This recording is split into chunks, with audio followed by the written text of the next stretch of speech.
So how you doing? My name's Adam. I work for the British Army as a warrant officer, as it says up there.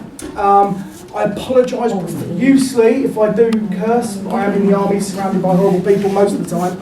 I attempt not to, but if I'm speaking far too fast, I'll try and slow down. But you're very intimidating, and I wore the wrong suit, if I'm honest. I feel out of place already.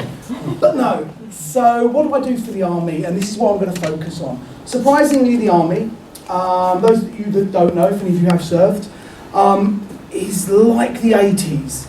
We don't really understand too much about what's going on. It's shocking, okay? I know. We're all shocked. What? I know. However, we're only recently discovering that, do you know what? We employ 30-year-olds. And we're only recently discovering that they think differently. So my job came in a roundabout way, that I train trainers, and this is the area that I specialise in. Hopefully my buttons work. Oh, the buttons don't work. Failed. There we go. Where's my little button presser? Where's she gone? She's escaped. You let me down. You failed on the last. This is shocking. No, so this is me, my experience. Okay, 22 years in the British Army. Very lucky. I've served all over the world. We're speaking about South Kenya and South Africa, in that neck of the woods, a horrible place where, in case you didn't know, they put ice cubes in red wine. It's horrific. I'm shocked too. But that's what happens over there. Honestly, Ros will let you know. Shocking. Anyway, so that's me doing actual army stuff. But nowadays I'm pretty much a desk-based soldier. I don't enjoy going out and being in the big bad world pretending to be a tree. That's not my cup of tea anymore.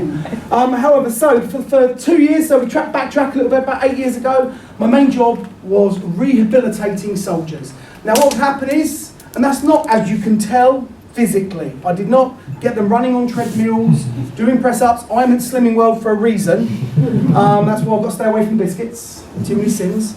I did the mental health side of life. Because again, we don't get it sometimes. And the army is, again, think of the army about it being in the 80s. Genuinely, we kind of go, man up and crack on, right? That's how it works. We're getting better, we are getting better, and we are learning, and we are moving forward, but we can still get stuck there. So, about 8 years ago, that was my job. And I sat down with my bosses at the time, a slightly younger version of me, slightly better looking, and I kind of said, look, we're doing this the wrong way. Rather than these guys that are struggling going, well, we're going to make this training to get you back to work as hard as possible so that you want to leave and you want to get back to real life. I said, well, why don't we make it inclusive, let people work together, let's have spinning classes, let's talk about stuff. And what do you know? Our return on investment and our students suddenly, there's more people getting back to work, more people enjoying their job. Shock horror, right? Anyway, from there I moved into a place called the Army Staff Leadership School, at the bottom there. And what that does is we train trainers. So the Army employs a ton of trainers to train varying levels of, from Army, run in the woods, hide on a tree, to I'm going to blow a bridge up, I'm going to pick locks, I'm going to drive tanks, I'm going to fix tanks. And my job was to train the people who trained them. And that's where I then specialised in adolescent brain development. Now, what do we know about it? Does anybody know anything about adolescent brain development? Or can I lie to you all and you'll be like that? This is brilliant. I've always called it blue brain when I was bringing up my boys. Love that, absolutely, yep. Brains aren't finished formed until about 25. Slightly later, 30 is what we believe, but absolutely. Is that a shock to people? Yeah. Some people think that our brains aren't fully developed till we're 30. In some cases, slightly younger. It's, when we're talking about biomechanical, that kind of stuff, wet finger in the air, kind of, we're not shocked, obviously, like, absolutely. But it explains a lot of our behaviour. So, moving on. So that's me. That's what I talk about. Has anybody seen this picture before? Yeah, we read Professor Stephen Peters' Chimp Paradox. If you haven't, absolutely recommend it. You don't need to read the whole book. I'd say read the first 3-4 chapters. You get the gist of it. Then it just talks about some bizarre moons and planets. But the first 2 chapters is brilliant. But we're going to talk about that a little bit now. So, who has? What do you? So you understand the. Talk to me a little bit about the chimp. You read it. You read it? Damn, I've let it down there. Okay. So the way our brain works, roughly, is the middle bit, this little chimp here is the limbic system. That, it's going to sound, I'm going to go, those big words, don't worry, I'm dyslexic, I can't spell them. So that chimp is our emotional centre. That is the thing that kicks off, gets aggressive, will stamp, fight, flight and freeze. Guess what's in charge of that? Okay? Moving up to the parietal lobe, the computer. That's the bit that, exactly like it says, runs computer programs. So we pick an apple up, the chimp goes, "Oh, do I need to fight it? No, it's just an apple. Ooh, can I eat it? I don't know." I'll ask his computer. The computer looks at it, uses our sensories and goes, "That's an apple. Brilliant, I'll eat it." Run, eat apple program. Okay, pretty simple, pretty simple, right? That's how I understand computers anyway. And that's why I'm in trouble most of the time. And that's our parietal lobe. And then in the front of our brain, this prefrontal cortex is the human. That is our logical part of our brain. That's what makes us, us. Okay? And so again, we go back to our apple, pick up an apple. Chimp goes, as we said, "Oh, what can I do with it?" It goes up, we're going to eat it, runs to our computer. Our computer goes, "Oh, this apple, it's a little bit bruised. I don't know what to do with that." Sends it to the front. Our logical brain goes, "Oof. I think we should eat every bit that's not bruised." Because that makes a logical decision, because it looks at it, right? And then it goes, okay, sends it back to the chimp. Chimp goes, "Happy days, run, we're good, I feel comfortable."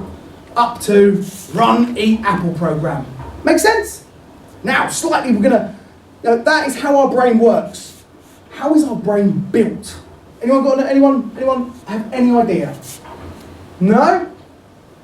Shocked, I'm looking at, okay. Basically, from the middle, first of all, our limbic in the womb, our limbic's the first bit that starts, and then it starts from the back and works its way forward. So the final bit, when we're about 25, 30, is the front, the human part. Up till that, guess what's in charge? The chimp. So we've all been to Tesco's, right? We've been outside Tesco's. People are going, "My chimp's kicking off right now." We are far too warm. Prefrontal cortex. So, outside Tesco's, there you are. You've seen it before, you're a toddler. I've got one, a 4-year-old. I hate everything about him. I've got a 6-year-old, don't like him much more either.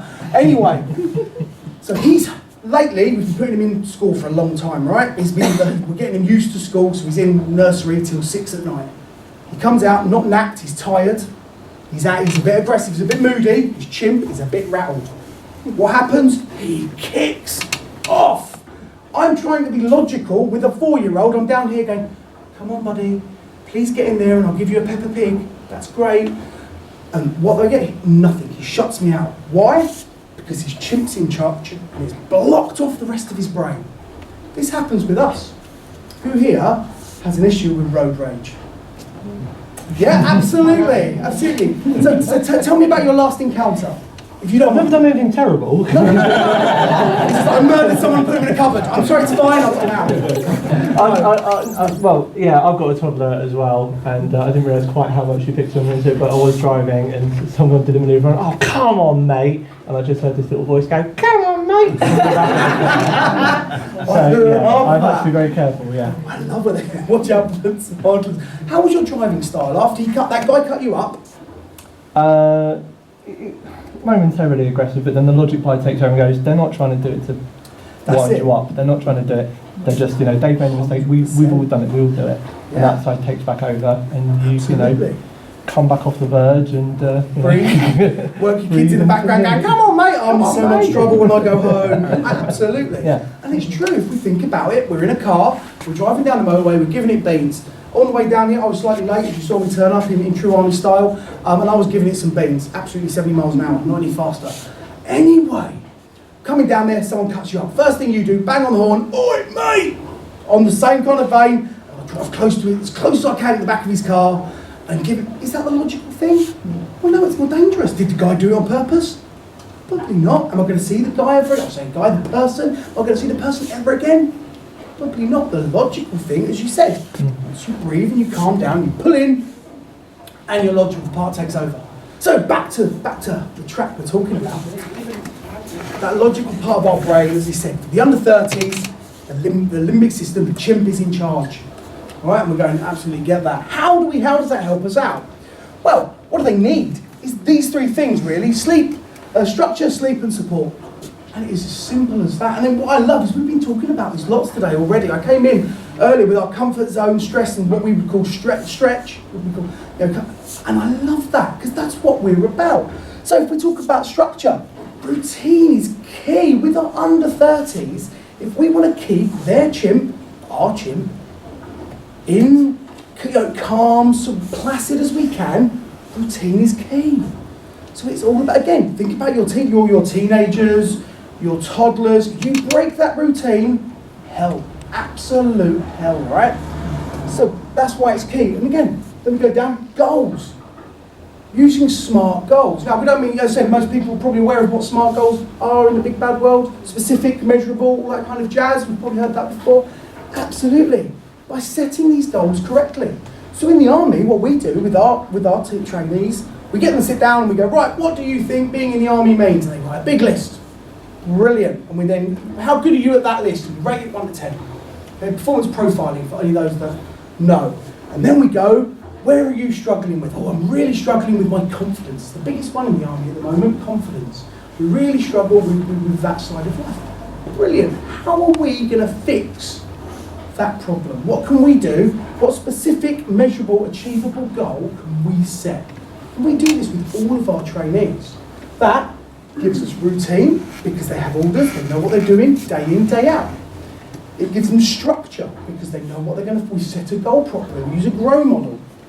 If we find that the goal's too far away, again, remembering that our 30-year-olds, they struggle with waiting for things, a thing called delayed gratification. It is shocking. Nowadays, people don't know how to wait 3 months for the next episode of Blur to come out. We stream it, right? Absolutely.